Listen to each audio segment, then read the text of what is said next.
If you're after an ultra lightweight gaming mouse that's also wireless, your options are generally pretty limited.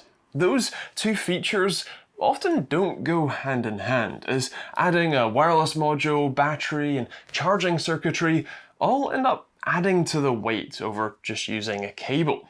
But also conversely, they actually go really well together as the mix of a lightweight mouse that you can flick around like mad, and a wire-free one that won't ever get caught or tangled while you flick shot like a pro. Well, it's a pretty great time. So is this, the glorious Model D- wireless, the answer? Well, actually, yeah, but also no. Let me explain. First of all, let me run you through the specs. This thing is insane. It weighs just 67 grams, features a custom BAMF sensor, which Glorious made in conjunction with PixArt, custom mouse switches, 1000Hz wireless connectivity, and up to 71 hours of battery life. That's pretty crazy, although it does depend on things like the RGB lighting and brightness and also usage, so your mileage can and will vary. Now, as we've come to expect with many sort of ultra lightweight mouse, the Model D- is absolutely full of holes. Hexagons specifically, which help reduce the weight, although remarkably, it feels incredibly it feels sturdy, it feels well constructed, and actually doesn't feel like it wants to kind of crumble in my hands, and it can actually take a fair bit of force before showing literally any signs of give. The mouse clicks as well are also nicely reinforced and feel nice and quality. The tactile click is also pretty good too. I do have a couple of problems with this sort of hardware design though. The first one isn't all that big of a deal. It's mostly just that the sort of side buttons, the two sort of forward and backward or whatever else buttons you want to use them for, they are in a good place, but they're just a touch unsupported, especially in the middle.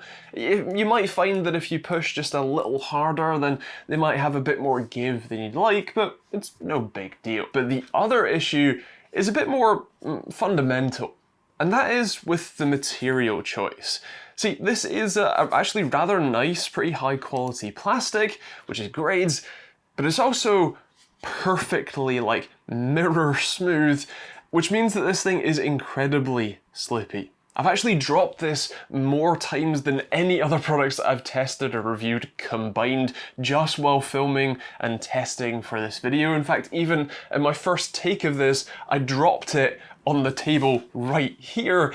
So yeah, it's not great. I've also had it slip out of my hand once or twice while gaming, which is incredibly frustrating. Now, I know that they didn't end up going with something like rubber side grips to help save weight, but if they made at least this lower section where your fingers actually grip on the sides a sort of rougher textured pattern instead of perfectly smooth, it would be much easier to keep a good grip. Part of that lack of grip for me might also come from the fact that this is the D-, and which is the smaller version, which is, as it says literally on the box, more suited to small to medium hands, and I'm fairly certain that mine fit in the slightly larger category. I could claw grip this reasonably well, but again, it's still quite slippy and palm gripping is verging on uncomfortable. My ring and pinky fingers don't really have much space to actually rest or grip onto, and it definitely feels small in my hands. Of course, that issue is easily remedied. Don't buy the D- if you have larger hands, buy the standard Model D instead. Beyond the immediate size issues, for me anyway, the profile actually feels pretty good. It's shaped well so that you can sort of, grip it however you like, really. You can palm grip it, you can claw grip it, fingertip, hybrid, whatever you want to do. It generally all just about works. The side buttons are nicely positioned so that they're easy to access, but also nicely out of your way while you are trying to flick it around. And generally speaking, it feels pretty good. Obviously, like I said, size does make this a bit of a difficult one for me to evaluate sort of well, and of course things like comfort is definitely a preference for a lot of people, but on the whole, I felt like this was pretty decent.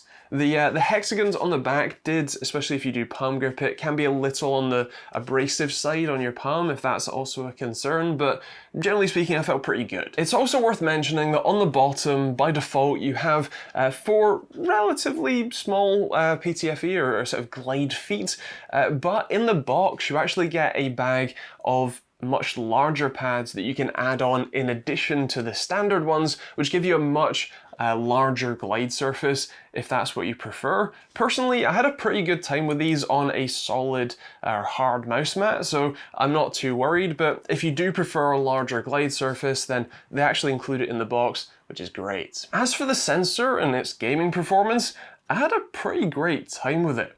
I generally used it with lower DPI settings, and it tracked very well, even with rather fast sort of sweeps and liftoffs and repeats. I felt pretty confident using it. Its low weight made it much more feasible for me to leave it on a lower DPI and just move it more to, get better accuracy, as you essentially have a larger margin for error in your hand movements. That generally means that, well, thanks to the lighter weight, it should also help things like arm strain and RSI if that's a problem, and should make longer gaming sessions perhaps a little less tiring, or even just help you maintain a good level of performance for a little bit longer. When it comes to the customizability, through the glorious Core desktop app, you can configure the usual stuff like the RGB settings, also the button mappings if you do want to, hardware change what the, say, side buttons do, or the DPI profile button if you'd prefer. And you can also change the 4 DPI options, things like the liftoff distance and the polling rate. The DPI options are nice and easy. They're on a slider that you can even customize what colors the RGB LED that's on the bottom to show you what mode you're in is on, which is quite interesting. Can't say I've seen that before. The liftoff distance can be set to either 1 or 2 millimeters, with 1 being the default, and actually working pretty well for me personally. And the polling rate can be set to the usual 125 Hz, 250, 500, or 1000, with 1000 being the default, and again, generally, that's where I would leave it. You do also get an interesting setting called debounce delay. Now, debouncing is the process where the controller in the mouse basically ignores any inputs until the switch has reached a steady state, either on or off. Now, normally this delay is actually hard-coded, so it's kind of interesting to see it available for you to actually just control in the software. By default, it's set to 10 milliseconds, although you can set it to 0 if you prefer. And interestingly, their tooltip wording implies that they're doing it the same way that Corsair now does, by registering the first signal that it receives, and then ignoring any further pulses for however long you set it here, rather than the more sort of traditional way, by waiting a prescribed amount of time, like that input would let you select, and then registering the click that way.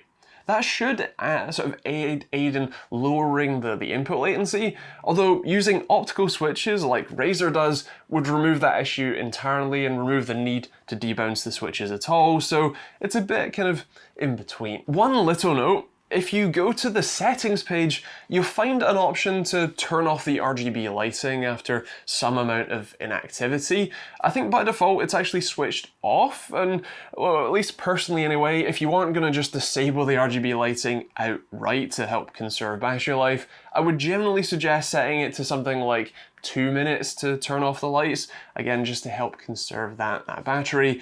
And also, if you check what sort of firmware version you have, or more specifically to check if it needs updating, you seem to have to click the retry firmware update text, which is actually a button, rather than having a little pop-up window that says you need an update. It's kind of a minor detail. It does work just fine, but I thought it was worth mentioning. If you do have one of these, do click that text to check if you actually need a firmware update or not. Since I mentioned the battery life, I should note that while the claimed rating is up to 71 hours, I would generally think that, especially with the RGB lights on, plus some standby time, I would expect a bit less than that. Although I generally would still see a good few days, if not a week worth of gaming, or sort of average gaming before it needs charging, and actually thanks to the little comb that comes on the included USB-C cable, it's pretty easy to just plug it in and still play games. The cable is an incredibly lightweight, sort of almost fabric, like a cord or a string sort of braided cable, which is actually quite nice as well. And you even get a little sort of extender block for the USB receiver, which actually lets the same cable clip into the back so that you can keep the cable handy and the dongle in good line of sight to the mouse. So it sounds like a great option, but what's the catch? Well, honestly, there isn't too much wrong. The price might be a sticking point for some people, selling for £90 at the time of filming, although the larger standard Model D is actually more like £82 instead. But if you compare that price to, say, Logitech's G Pro X Superlights, well, that seems to be selling for around £110 right now, and even the regular G Pro wireless is in the sort of £85 to £100 range, and actually weighs 80 grams instead of 67. And personally, I would definitely go for the larger sort of Model D instead, although interestingly, even the larger one is also 67 grams, which is quite impressive. But generally speaking, I do really like this. The freedom of both no cables mixed with ultra lightweight makes for an excellent gaming experience, especially for fast-paced, rapid motion games. This definitely gets a decent recommendation for me, especially if you were already considering the G Pro Wireless or the Superlight version instead.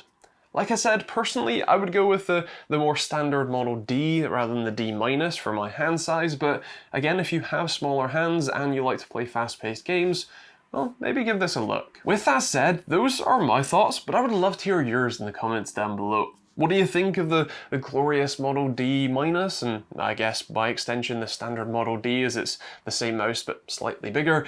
Feel free to let me know in the comments down below, or if you have any of your own preferences on ultra lightweight mouse, or maybe just not ultra lightweight mouse, feel free to let me know down there too. If you want to check out the Model D-, I'm going to leave a link to OverclockersUK, who are the ones who sent me this, in the description down below. That will be an affiliate link that you can check out. Or there's also a load of other links in the description if you want to support the channel and keep me making these videos. There's a load of stuff you can support directly through the YouTube join button or Patreon and get cool rewards for doing so, or check out the other links to places like OverclockersUK or Amazon if you're buying from there, or plenty of other stuff for merch, hoodies, or t-shirts like this one, or, well, a load of other affiliate links as well. If you want to check out that subscribe button, feel free to do so to get notified of all of these new videos, and of course the little bell icon, and feel free to check out plenty of other videos on the end cards as well. Otherwise, thanks for watching, hope you enjoyed it, and we'll see you on the next video.